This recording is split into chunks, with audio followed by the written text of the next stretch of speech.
Okay, so Omar, we've been lucky enough to be involved in some really interesting club transactions over the years, and it's obviously a great part of the industry to be involved in, working with lots of different owners, investors, directors, chairmen, etc.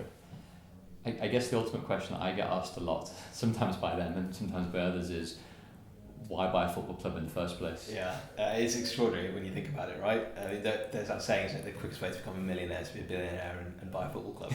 It's historically a massive loss-making industry. Broadcast rights have changed that to a degree, and so Premier League clubs have been more attractive to buy.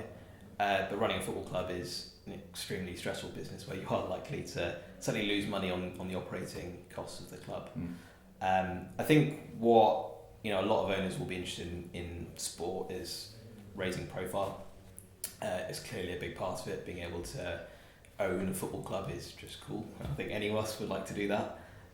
So that's an incentive behind it. But then also there are clubs that are able to make capital gains through improving their performance on the pitch, or improving their brand, or getting a stadium in, and so on. So there is opportunity to make money for clubs if you do it right. And I think more and more of the investors that are coming into the game are thinking about it in that prism, which I think is good for everyone, really, because the last thing you want is bad owners taking charge of clubs, letting them run into the ground, and then obviously everyone loses out. What's the answer that you get when you ask owners why they're buying a particular club? Well, there can be lots and lots of different reasons of it. I mean, if you, again, without keeping on using Liverpool examples, we've got a few years ago now, when FSG bought Liverpool, from days through administration, I guess effectively they saw a very much undervalued brand at a pretty much bargain price, that they could bring their commercial acumen to bear to, I guess, particularly, I'm not quite sure what Liverpool will be valued at, but probably in the significant billions of pounds range now. And I think linked into that is the commercial reality that when clubs, as we talked about in previous content, are able to earn upwards of 150, 160 million pounds from participating and doing well in the Premier League, that's a significant amount of money. We talk about the R word, the relegation word, being that risk factor, but the other element of all of this in terms of valuation is, it's a question I got asked an awful lot and still continue to do, which is FFP, financial fair play, and loss-making clubs or profit-making clubs over the last few years. And the historic figures did not look pretty in terms of Premier League, but across the European divide. Just before UEFA financial fair play regulations came in, collective clubs that were participating in UEFA competition were making a collective loss of almost 1.7 billion euros. Changed that up a few years to the EPL figures that we mentioned in the book, where 18 out of the 20 Premier League clubs for the 16-17 season made profit.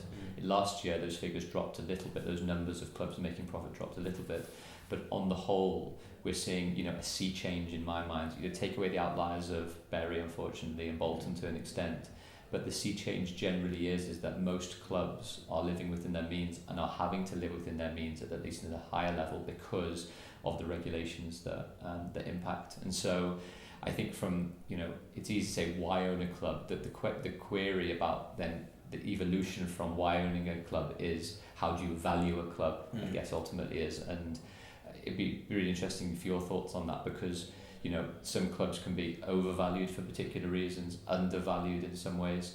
A valuation will sometimes be dependent on a lot of legal and accounting or tax due diligence, but actually in my mind, and also again some of the transactions we've been lucky enough to work together, a growing amount of perception is due to on-field decision-making, architecture, players, etc. It'd be great to get your insights on some of that. Yeah, you're absolutely right. Historically, there's been, whenever someone wanted to buy a club, you do the accounting due diligence and you do the legal due diligence, and as an owner you'd watch the team on the pitch and you make an assessment as to whether from a sporting perspective it made sense. But the biggest challenge in football, particularly in football, is that as a low scoring sport, teams might not be as good or bad as you think, and we're also dealing with athletes here who peak and get worse. So there's a couple of good case studies or good cases of teams that have been potentially undervalued. There are teams out there that have been doing well in the league, so they might have finished in the top half. But actually, they've not been one of the better teams at creating chances and allowing chances. They've perhaps got a little bit lucky, had a bit of a hot streak. And because the season's only 38 games, a team only has to get lucky in 3 or 4 games, and suddenly from being a side that might finish 50th, they're a side that finishes 8th. And that puts a very different spin on, certainly from the selling club. If you're the owner who's looking to sell the club, you're suddenly going, well, we're the 8th best team in the country. Whereas actually, if you look at some of the underlying numbers, which is what we do for investors, you can say, well, actually, no, you're the 15th best team in the country, and instead of having a 3% risk of relegation next year, you've actually got a 25% risk of relegation next year, which is massive, because obviously the moment a club gets relegated, their value tanks. So that could be one of the reasons a club might be overvalued. Another reason as well is on the players within the squad. So I think a great case might be Fulham a few years ago, when Shahid Khan bought the club. I think it was in 2013. Fulham had been consistently a Premier League team. They'd been in the division for over 10 years. But they'd gone through their latest cycle of players, and they were just getting old. Well, they were actually quite old. They had a big chunk of players who were 30 plus in their squad. They had a lot of young players coming through, but they had essentially nothing in the middle. And so the season in which he bought the club, that squad kind of tipped over the edge, and there were past peak performance, and they were subsequently relegated. And it's very easy to assess a team based on what you've seen and think what I've seen is what I get, when really there's actually a predictive element to what you're trying to do. And that's where things get challenging. That's where you need the numbers in order to do that, because it's not easy just kind of doing it based on your eye. Exactly, and I think one of the things that whenever I speak to prospective owners of clubs now, I think one of the undervalued portions can sometimes be that playing squad. And I can speak from my experience is that, usually when that term sheet or that deal sheet is agreed with an indicative number, it's probably based on particular commercial multipliers rather than a deep dive into the playing squad potentially. And in my experience, sometimes when that type of playing squad analysis is done, and I know you've done a few really interesting ones that we've been involved in, that I've had the privilege of being able to read as well, is player combinations, for example, underlying squad dynamics, legacy, etc. But the interesting thing that I find as well is that sometimes it might be that there are 3 or 4 very good up and coming players that make the transaction possibly quite economical, is the truth.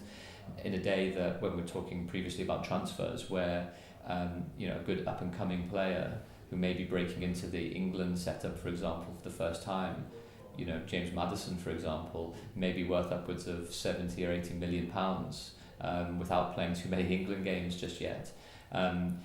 Having 2 or 3 outstanding England or international players in your youth squads breaking into the first team can sometimes be making club valuation seem quite conservative, is the truth. Yeah. And in the same way as, for example, and this is just me from an outlier's perspective, looking at Crystal Palace as one example might go, is that selling Wan-Bissaka for £50 million, and let's just say for argument's sake that Palace has a valuation of £200 million, let's say, for example.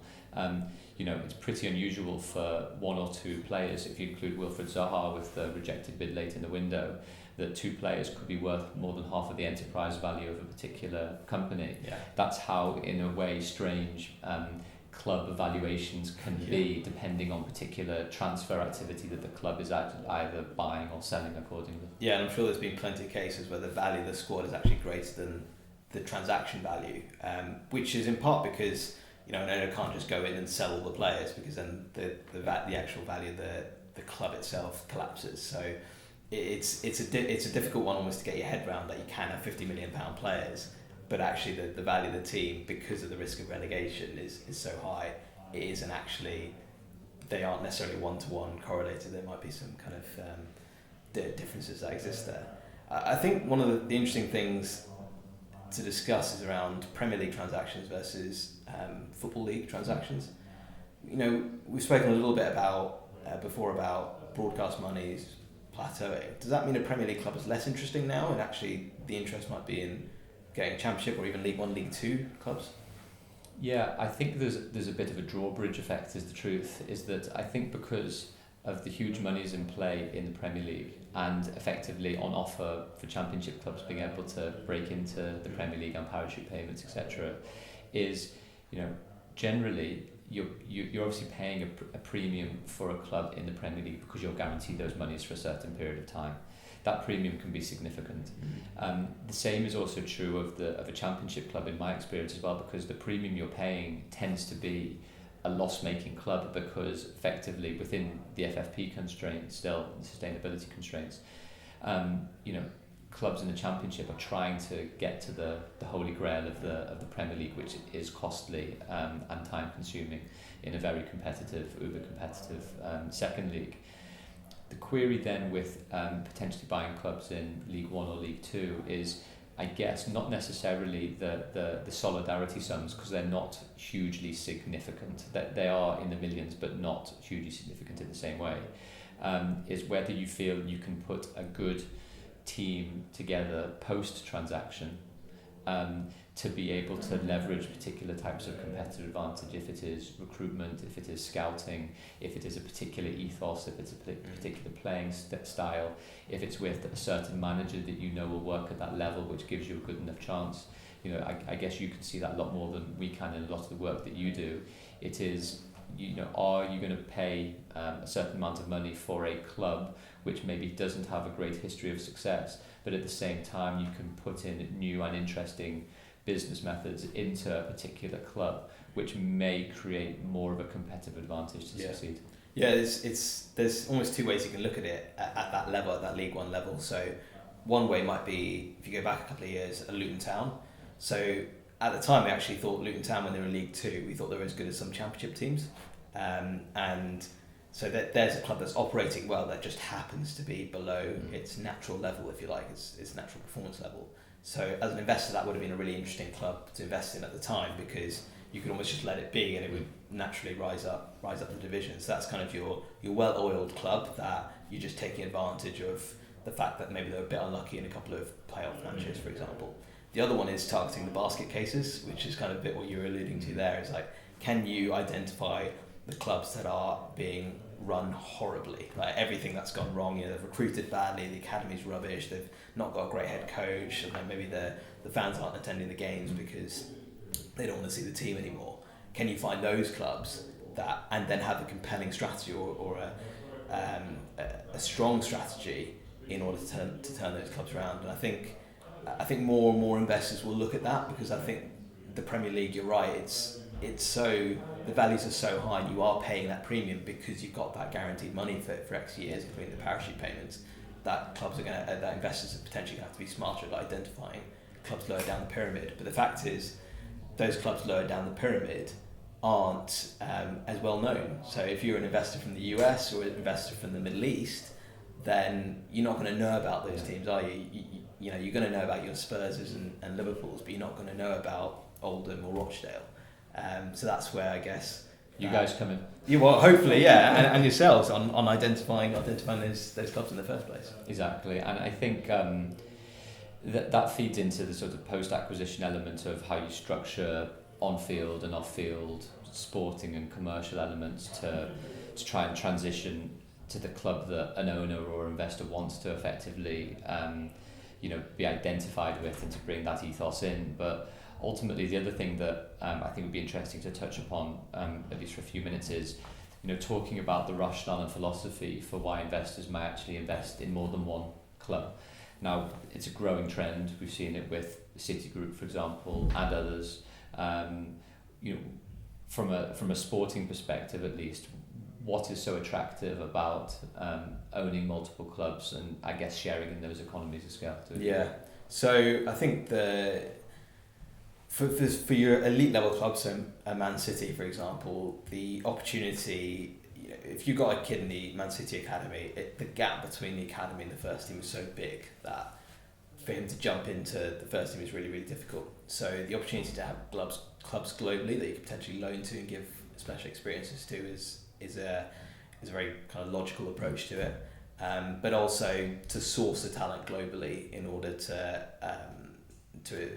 get them into the Man City first team eventually as well as a big thing. So, City Football Group having a club in Uruguay, for example, which we know, pound for pound is one of the best football, if not the best football nation in the world.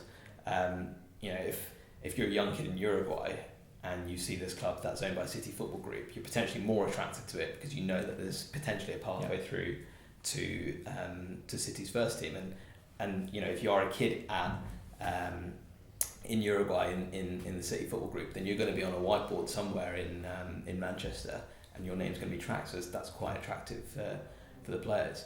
As you go down the levels, so there's plenty of multi-club ownership groups that aren't at Man City's level.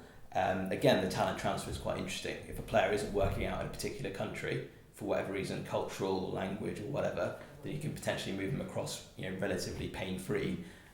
We've spoken before about exit markets for players. Yeah. Having another club is a very easy exit market potentially for a player. And then probably the third benefit is the IP economy of scope, if you like. So on the recruitment side, for example, instead of having 2 scouts, one at each club scouting one player, you're able to have either 2 scouts scouting more players, and all that knowledge, all the scouting reports coming back into the same group, or you only need half the scouts, right? And you can lower the cost base that way. So that's a very clear benefit, and the sharing of IP around what set pieces work, how do we maximise home advantage, all those different types of things come into the strategic conversation. And I think a couple of other bits as well which are interesting to note is 2 things that I was thinking about that have come into play at different times. One is the immigration rules around player migration is the truth as well, is that if you have particular players at particular clubs around the world, it might be that City Group, for example, can't bring a Brazilian into the UK because he's only 17 years old and isn't playing for his national team and isn't an exceptional talent just yet. But could that player go and play in Melbourne, or could he go and play in Uruguay, or could he go and play in the MLS, for example, for a particular period of time? That to me sounds like quite an interesting pathway option available, which if you are just one owner of one club becomes more difficult to a degree. Are you juggling lots of talent across lots of different particular regions? Yes, potentially. And I guess from an economic perspective, there must be some quite interesting logical rationale around talent identification, because if, for example, you are Moy, who's at Huddersfield now, for example, he was at Melbourne, I think, originally, bought by Man City. City effectively got the benefit of his transfer fee to Huddersfield, which presumably more than paid for the club, potentially. So again, it feels like it can be a bit arbitrary sometimes in terms of transfer fees, as we keep talking about. But the truth is that 3 or 4 big transfers, even over 2 or 3 windows or more, may actually cover the cost of particular ongoing costs or transaction costs for particular clubs, bearing in mind the talent of the players that a particular club in a particular area is able to uncover. Well, if you go off the principle that talent is kind of universal but opportunity isn't, then if you're a Man City or an Ajax, this is probably a good case study, if you're able to take good coaches to foreign countries where the talent exists and you're able to develop that talent, and you have them within your system, then you suddenly got access to an enormous talent pool that you might not have had previously. So clubs are increasingly global in their perspective, particularly the top ones, and so being able to access that talent all over the place is massive. One of the questions I want to ask you though on multi-club ownership is the sporting integrity side of it, because I know that's something that you're quite passionate about. Is if you've got 2 teams, obviously multi-club ownership is unlikely or prohibited within an individual country, but you're getting potentially teams coming up against each other in Europe, and then just generally it affects the global economy when you've got teams linked to other clubs that might be competing against other teams. Yeah, exactly. And there's been a couple of seminal cases, one recently involving the 2 Red Bull clubs actually, but previously it was the company ENIC, which still owns Spurs, but owns a number of clubs including Slavia Prague and AEK Athens and others at the turn of the millennia actually. And the question really that UEFA asked, so this is effectively an issue, exactly as you pointed out, not when one owner is owning 2 clubs in the same league, because that's usually prohibited under the league regulations. But what happens if you have a team in France and a team in the UK, and one owner owns both of those teams, theoretically there's no issue until those teams potentially could play in the same competition together. So let's just say both qualified for the Champions League. The query then is that for the integrity of the competition, sports fans and administrators and stakeholders generally want to make sure that the only considerations impacting on team success are those that are on the football pitch, that every team is going for success and is going to win particular matches because logically and rationally it is in their own incentive interest to be able to do that. Now, when off-field considerations could take its toll, for example, let's just say that both of those teams in England and France were in the same Champions League group, they'd played each other, one team had won, and one team was bottom and one team was going for that second qualification spot, and it was in the owner's interest to make sure that that English team qualified at the expense of the French team, who were never going to qualify anyway because they were out of the competition, for example. The risk is that sporting integrity issue, which is the owners advise the French coach that they must lose that game because they need to make sure that the English team advances, which has logical and rational implications, but from a sporting success and integrity perspective becomes very damaging. So ultimately, a lot of the time it can be whether the owners have decisive influence over the running of two separate clubs, and if they do, there is the possibility that the club that has effectively the lower qualification coefficient wouldn't be able to participate in that competition that both teams had entered into. Would you support multi-club ownership as a principle then? Because you might, even when there are these edge cases, there's always that lingering doubt, I guess, in a way. You might even find a case where, in your French UK club analogy, that French team has the ability within their own competition to, let's say, knock PSG out of a cup or knock PSG out of Champions League places. Could that UK club then loan a player across? And with football being so global, you could get these murky issues. Do you think even it should be allowed in the first place? Well, I think the most important thing always is transparency. So transparency of approach a lot of the time. So again, it might be interlinking issues with financial fair play, where a player is transferred from the French club to the English club at a certain amount of money. Maybe it's because the English club needs to pay receive a certain amount of money to comply with FFP, and or vice versa. Or maybe that player is provided an undervalue because actually they don't have the money to be able to afford to pay. So there are lots of those type of issues at play. Ultimately, my view is I don't think companies should be fettered in their ability to be able to purchase clubs in different countries, but they have to understand the consequences of what happens if those clubs are playing in the same competition, and it's really more or less been enshrined through the European Commission, through CAS, case law, etc., that ultimately those integrity issues are fundamental to competition, and those restrictions are deemed proportionate because of the ultimate aim for the integrity of competition is tantamount.